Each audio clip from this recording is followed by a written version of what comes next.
दोस्तों मैं हरिकेश्वर राम सभी को नमस्कार। जय भीम, जय भारत, जय संविधान। तो आज हम चर्चा ये करना चाहते हैं कि 75 साल 76 साल हो गया आजादी का, लेकिन आज भी आप देखेंगे कि ये आवाज हर एक क्षेत्रों से आती है कि दलितों के साथ, अति पिछड़ों के साथ, आदिवासियों के साथ आज भी अत्याचार, अन्याय और बेईमानी बदस्तूर जारी है। ये सब फील करते हैं, सारे लोग फील करते हैं कि इनके साथ ये अभी भी हो रहा है। तो आपने सोचा है कि आखिर ऐसा क्यों हो रहा है? सवर्णों के साथ ये भेदभाव, अन्याय और बेईमानी क्यों नहीं हो रहा है? कहने के लिए तो सवर्णों में भी गरीब हैं, लेकिन उनके साथ कहीं अत्याचार, अन्याय और बेईमानी की घटना सामने नहीं आती है। जब भी आती है तो एससी, एसटी और एमबीसी के, खासकर ओबीसी में थोड़ा कम, लेकिन अति पिछड़ा वर्ग में ज्यादा। जानते हैं मित्रों इसका कारण क्या है? आपने कभी सोचा है?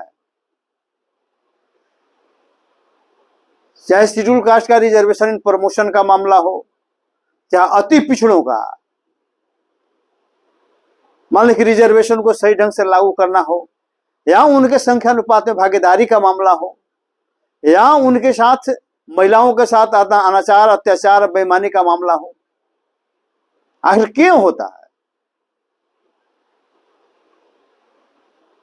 तो सीधा सा इसका एक जवाब है, और संविधान में डॉक्टर अंबेडकर ने उसकी व्यवस्था भी कर दिया था, ताकि पहले हुआ सो हुआ, लेकिन संविधान लागू होने के बाद किसी भी के साथ भेदभाव, बेईमानी और अन्याय नहीं हो। तो ये कब रुकता? तो इसके लिए उन्होंने प्रतिनिधित्व की व्यवस्था किया।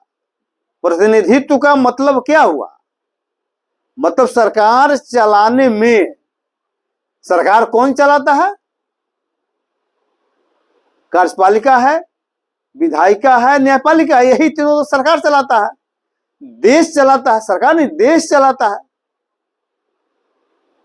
तो देश चलाने में इन्हीं लोगों की प्रमुख भूमिका होती है। और जब वहां पर समन्वय नहीं रहेगा, जब वहां पर एससी, एसटी, एमबीसी की कोई भूमिका नहीं रहेगी, तो बताइए अन्याय को रोक पाएगा कोई? तो डॉक्टर अंबेडकर ने संविधान में व्यवस्था कर दिया कि सभी वर्गों का प्रतिनिधित्व रहे, मतलब सरकार चलाने में सभी वर्गों की भूमिका निश्चित हो और सभी लोग मिलजुल कर समन्वय से।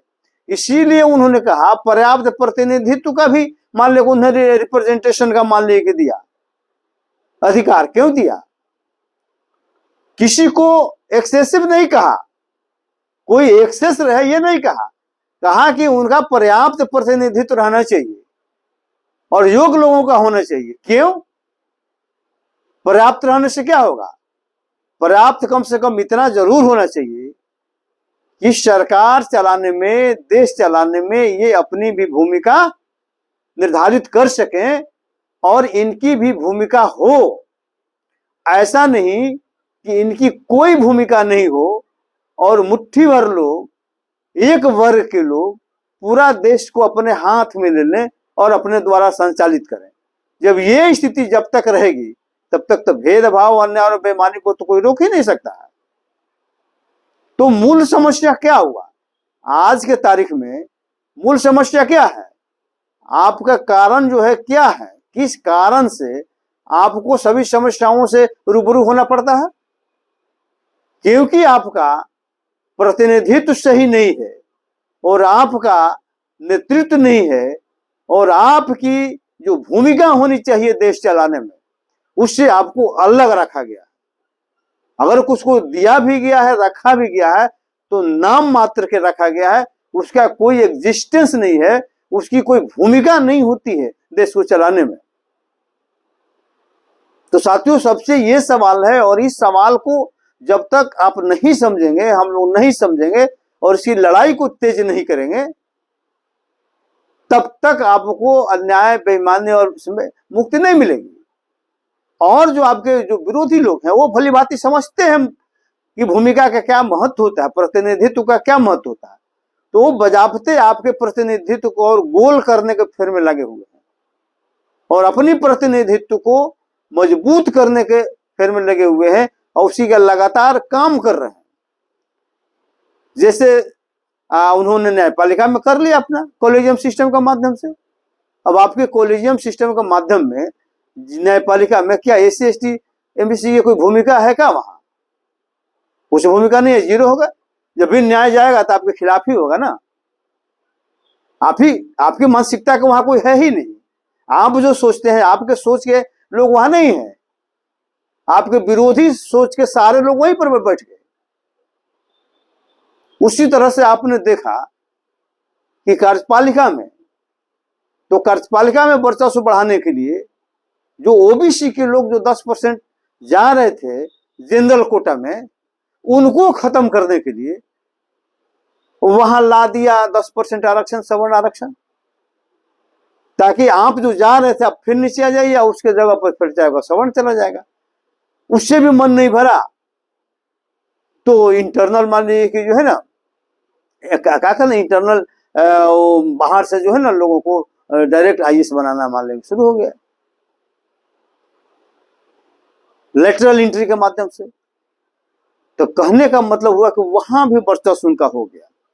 अब बचा कार्यपालिका, और कार्यपालिका में चूंकि जो लोकसभा और विधानसभाओं में लोग जनता के द्वारा डायरेक्ट मतलब जीत के जाते हैं वहां, तो अगर जीत के जाएंगे, तो अगर नॉर्मल कंडीशन में जाएंगे, तो अब तो स्थिति हो रहा है कि धीरे धीरे OBC की चूंकि संख्या ज्यादा है, तो एक दिन ऐसा आएगा कि OBC वहां सबसे मजबूत स्थिति में खड़ा हो जाएगा, तो उनका पकड़ मजबूत हो जाएगा और वो सब चीज को नियंत्रित कर लेंगे।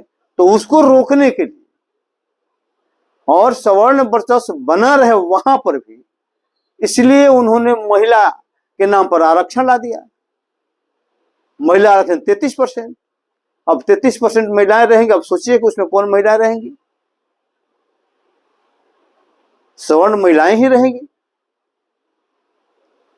तो कहने का मतलब ये हुआ कि जो मूल चीज है आपका प्रतिनिधित्व है, मूल चीज आपकी भागीदारी है सत्ता चलाने में, देश चलाने में, मूल चीज आपका सक्षम प्रतिनिधित्व और निर्णायक प्रतिनिधित्व सुनिश्चित करना है। लेकिन आपकी भूमिका को नजरअंदाज किया जा रहा है। संविधान में व्यवस्था होने के बावजूद भी हम लोग छोटी छोटी बातों को समझ लेते हैं। जब दुश्मन ये समझाता है कि देखो तुम्हारा हिस्सा तुम्हारा भाई खा रहा है, ये बताइए कि कोई भी बैकवर्ड क्लास में, OBC में, शेड्यूल कास्ट में ऐसा कोई है कि जिनका जितना संख्या है उससे ज्यादा ले रहा हो?